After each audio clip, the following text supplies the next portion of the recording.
وَيَسْتَجِيبُ الَّذِينَ آمَنُوا، اور وہ دعائیں قبول کرتا ہے اہل ایمان کی، وَعَمِلُوا الصَّالِحَاتِ، جو نیک اعمال بھی کرتے ہیں، وَيَزِيدُهُم مِّن فَضْلِ، اور ان کو اپنی طرف سے مزید اپنے فضل سے عطا فرماتا ہے، وَالْكَافِرُونَ لَهُمْ عَذَابٌ شَدِيدٌ، اور جو کافر ہیں، ناشکرے ہیں، نافرمان لوگ ہیں، ان کے لیے شدید عذاب ہے۔ اچھا، اہل ایمان کے لیے اللہ تعالیٰ نیکیوں میں اضافہ کرتا ہے، اجر میں اضافہ کرتا ہے، اور جو اہل ایمان میں سے ہوں، چاہے کافروں میں سے ہوں، ناشکرے لوگ ہیں جو بات نہیں ماننے والے، ان کے لیے عذاب ہے۔ اچھا، یہاں پہ ہے کہ اللہ تعالیٰ اہل ایمان کی دعاؤں کو قبول کرتا ہے۔ یہ دعا قبول کرنا میرے بھائی، یہ میتھمیٹیکل کو ریلیشن شپ نہیں، یہ بہت کمپلیکس ریلیشن ہے۔ مسند احمد میں جامع ترمذی میں صحیح سند کے ساتھ حدیث موجود ہے، نبی صلی اللہ علیہ وآلہ وسلم نے فرمایا کہ جب بھی کوئی شخص دعا کرتا ہے وہ تین طرح سے خالی نہیں رہتی، یا تو وہ جو دعا میں مانگ رہا ہوتا ہے اللہ تعالیٰ اس کو وہی عطا فرما دیتا ہے، یا اس کے بدلے اللہ تعالیٰ اس کی کوئی مصیبت ٹال دیتا ہے، یا پھر اس کی دعا کو سیو کر دیا جاتا ہے قیامت کے دن کے لیے، اور اس کو اس کے اگینسٹ اجر ملے گا۔ ٹھیک ہے، دعا کبھی رد نہیں ہوتی ہے، یہ یاد رکھیے گا، یہ ایسی عبادت ہے جو کبھی رد نہیں ہوتی۔ ادعونی استجب لکم، اے میرے بندوں مجھ سے مانگو میں تمہیں عطا کروں گا، عطا کروں گا، اس کا ڈیسیژن اللہ نے کرنا ہے۔ اور میرے بھائی، جب قیامت والے دن کسی شخص کو دنیا میں دعائیں قبول نہ ہونے کے سبب اس کی نیکیاں کم پڑی ہوئی ہوں، اور اللہ تعالیٰ وہ جو دنیا میں دعا اس کی قبول نہیں کی تھی اس کے بدلے اسے نیکیاں دے گے، جنت میں بھیج دے، تو وہ تو یہی کہے گا نا، یا اللہ میری کوئی بھی دعا قبول نہ ہوتی۔ تو یہ تو حدیث کے اندر آتا ہے۔ ادھر تو ایک نیکی نہیں کسی نے دینی ہے آپ کو، بیوی بچے ماں باپ کسی نے بھی،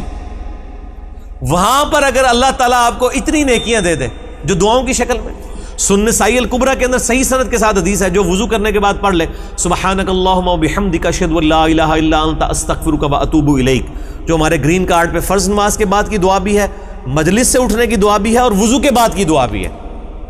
سنن نسائی الکبریٰ میں جو عمل الیوم واللیلہ، اس کا علیحدہ سے ایک چیپٹر بھی چھپا ہوا ہے، اور علیحدہ سے سنن نسائی الکبریٰ کے اندر یہ حدیث موجود ہے، جو یہ دعا پڑھ لے گا وضو کرنے کے بعد، اللہ تعالیٰ اس کی دعا سیو کر کے رکھ دے گا، قیامت دن اس کے اگینسٹ اجر دے گا۔